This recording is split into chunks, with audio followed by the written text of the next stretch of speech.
Says, what, if anything, can the council person do to close the achievement gap in the public schools? Although the school board is a separate agency, the council does have some influence. I would encourage the new mayor to call for a blue ribbon committee made up of all agencies of Minnesota governments, from the county to the state, the city, neighborhoods. I would bring in the nonprofits, I would bring in the foundations, and I would study the issue and make recommendations. As a single council member, I cannot do that. As a committee or council, that can be done. We have to study the issue, and we have to effect change. It's a multi-year process. It's not going to happen shortly. It's taken us 20 years to dig this hole. It may take us 10, 20 years to get out of it, unfortunately. But the harder we work, the sooner it's going to happen.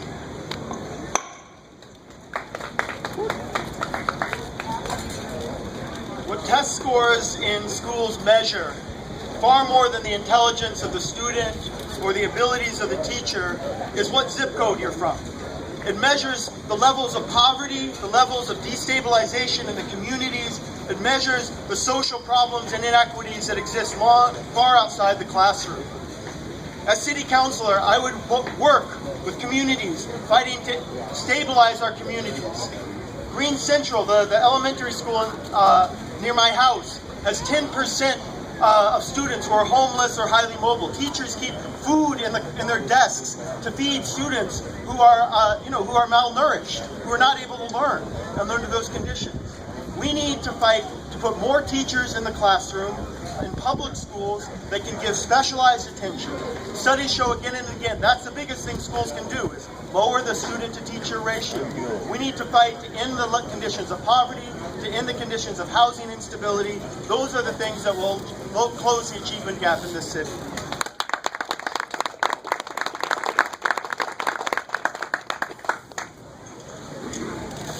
As an immigrant student myself, who was often alienated from the classrooms and from the teachers, I bring a different perspective to this issue. I work at Minneapolis Public Schools now, and I talk to Superintendent Bernidia Johnson often about what it means to be a woman of color leading a big institution that needs a lot of change. As such, the city council members have the ability to detail our intergovernmental staff to go to the state capitol and lobby for more funds to encourage public schools to flourish and to hire more teachers of color that will connect with their students in their language and their culture in a way that inspires them and connects them to ensure that education is not something foreign or alien, but that it's something from within.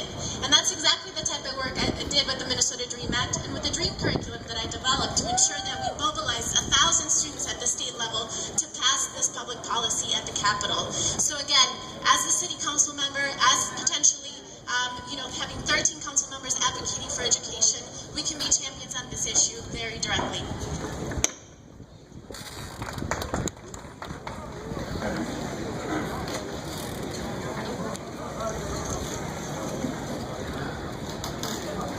Children do well not only when their schools are fully funded with competent teachers, but when their families are stable and have housing and good jobs that pay a living wage.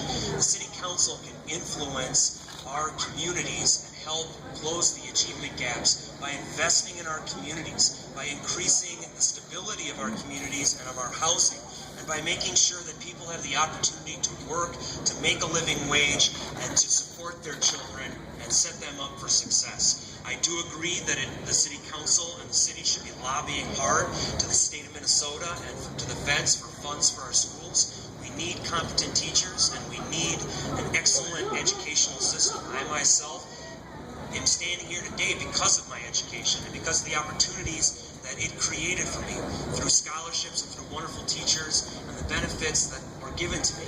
I am a strong supporter of education and understand that the city of Minneapolis needs to support the school system and support our neighborhoods and our families so that our children can do well.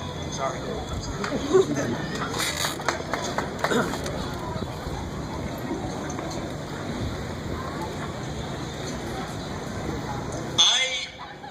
I came from a place that education really is something that you hope for. You don't see it as we see here in our schools. You hope for one day you go to school, you get at the school that you attend and graduate.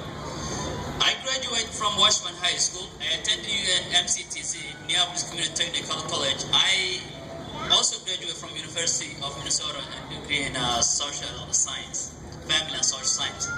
I know more for education and what is going on in the public schools. I am an educator. I work with the public schools.